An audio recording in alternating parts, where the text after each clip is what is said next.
Yeah, I think you're, happy with the response. At halftime, obviously, you go up 2 goals. Spoke about it to the players at halftime, and before the game. Once we get the first, to look to go again and get the second, but at the same time, making sure that we're managing, especially the next 5 minutes after we score a goal. So unhappy with the response, but after our first 2 goals, but ultimately at halftime came out. Thought the players' mentality was excellent. I thought the fight was excellent. I'm really, really proud of the second half specifically.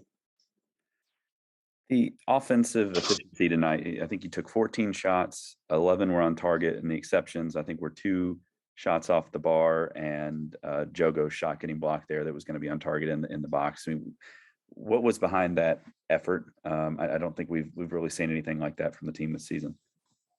Yeah, we spoke about a few things tactically to try to open up some space for Paulo and Jorge underneath. I thought our front three's movement was excellent from that standpoint. I thought their commitment to the press was excellent. And ultimately we've talked a lot the last few days about the importance of obviously us being clinical in the final third, but also making sure to let the players know that there's no panic from me, nothing but full belief, because we are creating the opportunities. We talked about that after Tulsa. So, I thought all three of our front three were excellent on the night. And I thought Paulo and Jorge did a really good job underneath helping in the attack. Well, you mentioned no panic, but is there pressure in this sort of situation where the form isn't where it's been and you feel like you kind of have to bounce back on a certain night, or are you still taking a big picture approach to everything? No, I think that I don't like to use the word pressure because the reality is it's the expectation here, and the guys understand that, right? We have an experienced locker room who know what it takes to win a championship, who knows what it takes to win a match. So I wouldn't say there was any added pressure because ultimately we believe in what we're doing. Our process continues to grow with one another, and I think tonight you saw a group of men that responded well at halftime, that understand the frustration there at the end of the first half, and ultimately we're committed to getting 3 points.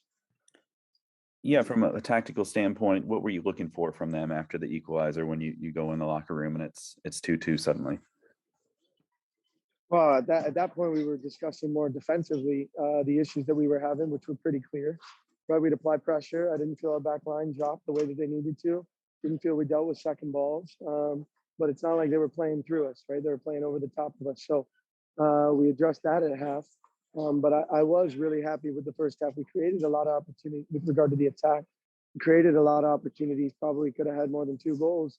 But again, I think we addressed the issues at halftime that we were having defensively, particularly with our back line. And I thought the back line did a much better job dealing with the runs in behind, especially just getting contact, bumping the players as they're trying to run through. And I didn't feel we did a good enough job of that in the first half. And obviously, at half there was another change made in goal. Was that injury related? Was it performance related? What were you looking for when you swapped Chris in for Parker? Parker had a dead leg. He couldn't get through it. He came out, did an excellent job with the punch on the cross. Got hit pretty hard, and so we were forced into the move. And with that being said, Chris came in and did the job. He did a good job. He dealt with the service really well. It's not easy to come into a game like that, but I was happy with Chris. And on Antoine's goal in particular, yeah, I don't know if it's proper to throw around like the words world class, but that was a pretty top shelf goal. Can you talk us through what you saw there and where do you feel like that one kind of stacks up from what we've seen this season? Yeah, I felt like Antoine. You could tell from the first minute was decisive in the final third. He caused problems the entire night. We've talked a ton about when these guys get isolated, going 1v1. Really, really happy for him. I thought he was excellent on the night, and I definitely felt that he deserved the goal. So proud of him. I know he'll probably say it's one of his best strikes of his career, but ultimately the work that he put in from the first minute to the 90th is ultimately what I'm proud of. And last thing, Antoine did talk about, when it cools off a little bit this time of year and you start thinking about the fall and playoffs and what LouCity's known for, he just feels like that air is returning. Do you get that vibe at all? Is it too soon?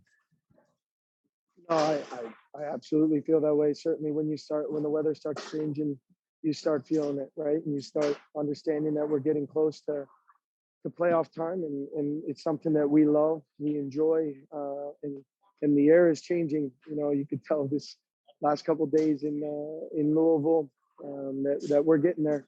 And it's certainly an exciting time, and I know the players are going to continue to improve and be ready to go.